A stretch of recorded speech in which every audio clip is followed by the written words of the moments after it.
Hello.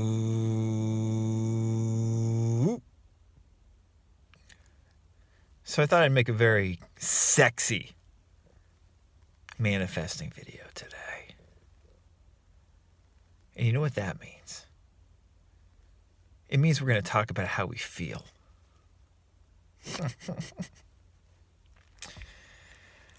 Joking, of course. Talking about how you feel when we hear these LOA, law of assumption, manifesting principles discussed on places like YouTube. Discussing how we feel is kind of taboo, unless it's like evoking the positive feeling, the feeling of the wish fulfilled, feeling good. That's what people want to hear about usually. And again, that's good to hear about. It's great to hear about that sometimes, to be inspired by feeling good, hearing people talk about evoking the desired state. I mean, that's wonderful stuff. There's clearly a benefit to hearing about that. The problem is that it avoids the reality that sometimes you're not going to be in that desired state. And that's okay. That's totally okay. You know, we discuss this a lot. It's incredibly unglamorous information. And it's hugely important information as far as I'm concerned, especially because on a place like YouTube, on a social media platform like YouTube, people don't talk about how they feel. They talk about how they want to feel. And they delude themselves a lot of the time. And a lot of these teachings, especially like law of assumption teachings, the way they're interpreted / misinterpreted, I would say, is it's like, well, you're supposed to just stay in the desired state. And that's it.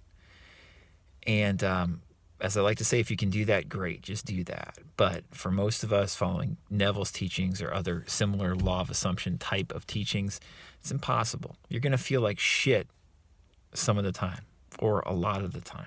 And you're going to go through really uncomfortable periods of not feeling good, even though you're doing your best to feel good. And what do you do then? What do you do then? This is what I like to talk about a lot of the time. You know, my book, The Law of Attraction Simplified, is all about that. It's what a lot of these videos are about. It's what a lot of my podcast episodes are about. It's what I explicitly talk about when I'm working with clients one-on-one, is what do we do when we feel like crap? Because I feel like people who are just like, you know, I feel so good all the time, they're extremely, extremely, extremely rare. And when I hear people on YouTube and stuff talking about it, I just don't believe it. Because I've met people who do feel good most of the time, or, you know, feel that sense of peace most of the time. And they don't sound anything like the people I hear on YouTube. They sound mature about their approach to living from such a place, if you want to call it that.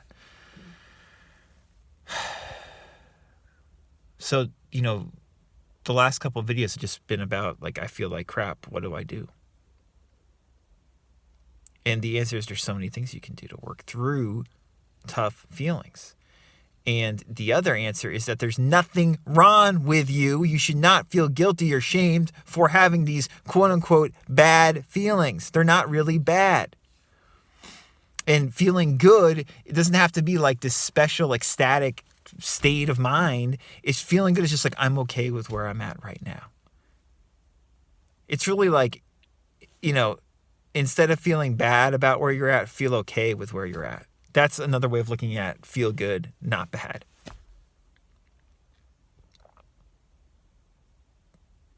You see my third eye chakra from this enlightened conversation?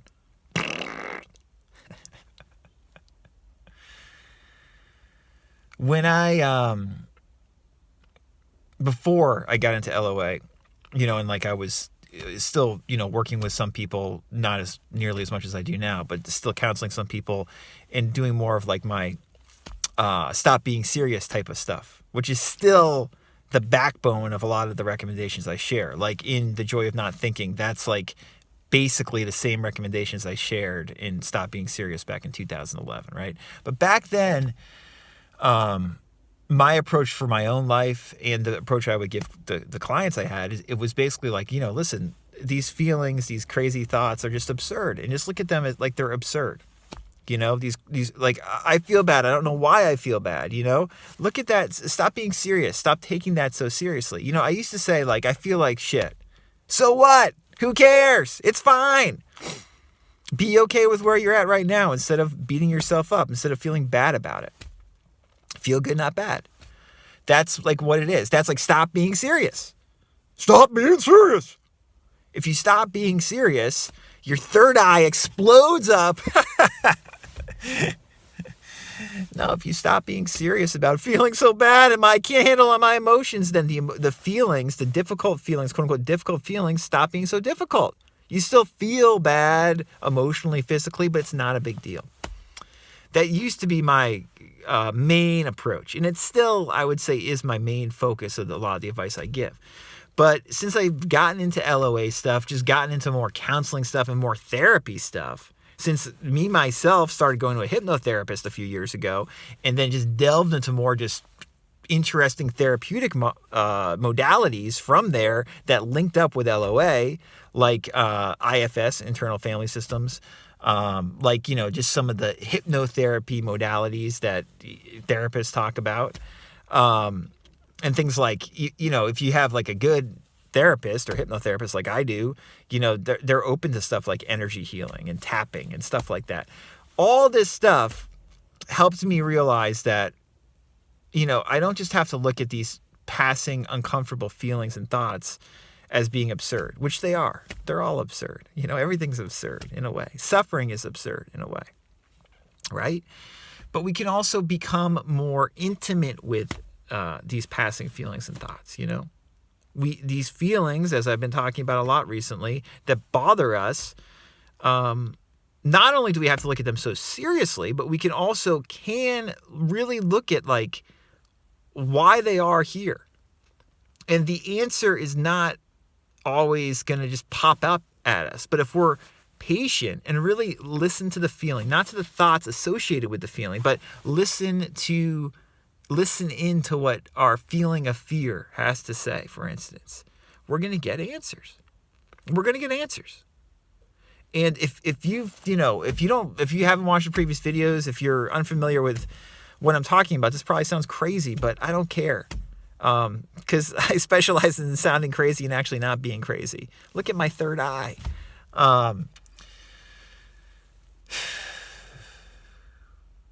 There's a lot of different ways to approach difficult feelings. And it's all about being okay with them being there. You can look at them as being absurd, or you can get to know them more intimately and recognize that like a lot of these difficult feelings like fear and shame and, things like jealousy, things like disgust, things like this paranoia, like these strong emotions that we don't want to feel, we don't want to look at, we want to run away from, we can actually look at them. We can actually look at them. And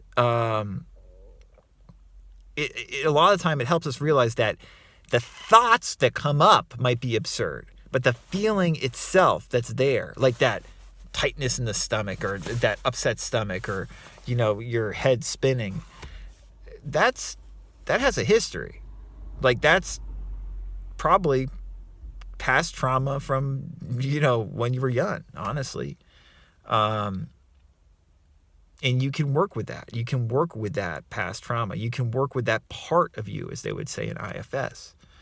To give an example, like this past, week or so, I've had like a lot of like anxious feelings, anxiety, you could even say, come up for no apparent reason. There's nothing dramatic going on in my life. And my outer external life is no different really than it was a couple weeks ago.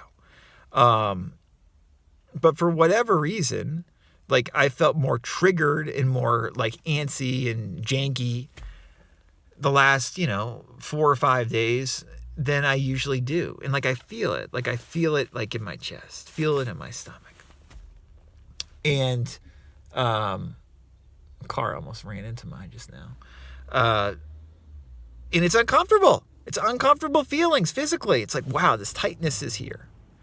And when I was, like I said, 10 or so years ago, I would just be like, this is absurd. This is ridiculous, you know? And that like stop being seriousness of it would help me just go through it and let it pass. But now I still do stuff like that, especially when like it's like I feel really tight or really like just, you know, like that sense of like almost overwhelmed, right? Or that sense of paranoia. I certainly implement or utilize, you know, not being serious at those points, but I also just listen to the feeling. And by I say listen, I mean, you know, listen to what it's telling me. And like, you know, these past couple of days, it's like, oh, I really recognize like so much of this stress and anxiousness. It's from a deeply, you know, a very old part of me, from a real childhood part, you know, that kid in me who is so creative, so loving, so interested in the world, but also gets very scared sometimes and needs to be comforted, you know? And I think that it's easy to lose track of things like that sometimes if you're not open to listening to your emotions. I know for years, most of my life, that childhood part, if we're going to use IFS language, but you know, this is just, I'm using it loosely here. This childhood part, which is a key part of who I am, key creative part, key loving part of who I am. The part of me that enables me to make a video like this just off the cuff, easily, openly. That part sometimes gets scared still. It gets scared. And am I giving it enough space and at the same time love when it feels that way? If I'm just like being like, this is absurd, this is ridiculous, I'm not necessarily giving it the love it needs, the attention it needs at those points. That's one thing that I've learned a lot more through things like therapy, as well as, you know, some of these great LOA approaches the last couple of years that I just really didn't used to utilize. So I'm huge into feeling your feelings and recognizing that feeling bad is not what you think it is. And feeling bad is usually something you can just be patient and ride out. And there's so many different ways of riding it out. One way is to just look at it like this whole thing's absurd. Another way that I like to use is getting intimate and actually getting in touch with these deeply embedded feelings. You know, these parts that I've had since I was a kid that get scared sometimes or get worried or get paranoid or whatever, or feel shamed. And asking that part what it needs. And there's all these other ways to just ride out difficult feelings and not take them so darn seriously. Because where we get screwed up, not just in our manifesting journey, right? But in life in general, and it's all the freaking same. You know, I don't believe in journeys really. Why we don't feel as calm and at peace with our life as we would like is usually because these difficult feelings come up and we feel like there's something wrong with us and we feel like we can't handle them. And we can handle them. We can move through them with more of a sense of, you know, calmness and just even keelness. It doesn't have to be this big dramatic thing. And we can also move through them and become more intimate with ourselves. And when we do that, a third eye explodes through your whole head as light, as like what's happening to me right now. If you've made it this far, I hope you know I'm being sarcastic when I say that last thing. Look at this light. Wow. Unbelievable. Be cool with your feelings. That's my advice. No matter what comes up, it's coming up. How are you going to deal with it? Are you going to freak out? You can freak out. It's okay to freak out, but then you're still here, right? You're not gone. You didn't die. So let's work through it in whatever way best suits us. There's so many options to do that. if you want help, radicalcounselor.com. I can help you out. And just be cool with what arises.